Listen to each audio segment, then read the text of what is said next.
Okay, I will explain you about this surfactant and the relationship between it and the complaints. Fine. And also I'm going to give you some examples of NRDS and ARDS like conditions. Okay, remember what is the function of the surfactant inside the lungs? Okay, the normal tendency of the lungs is to collapse. Why? Because of the surface tension force. What is the surface tension? So we have a thin fluid in the alveolus. Am I right? So these fluids will attract each other, resulting in the collapse of the lungs. And this attractive force is called the surface tension.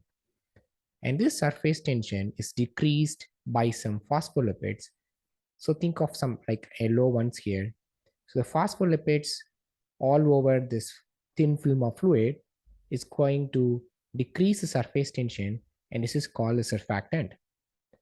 So this surfactant is actually increasing the compliance. How?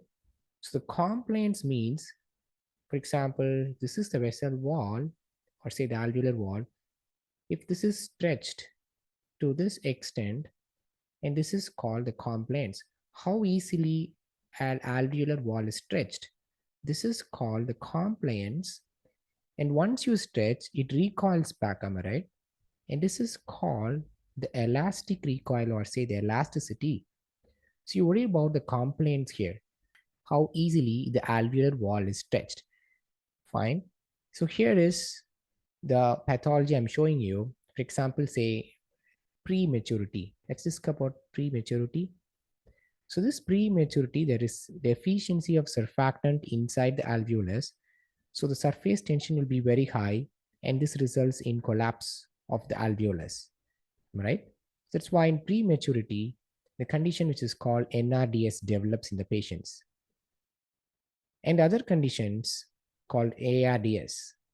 For example, pancreatitis, there is damage to the blood vessels here in the lungs, and fluid leaks resulting in edema, which results in dilution of a surfactant.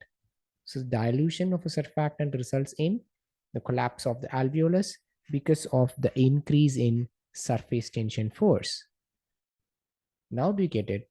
And if decrease in surfactant result in decreased compliance, and compliance and elasticity are opposites. Fine.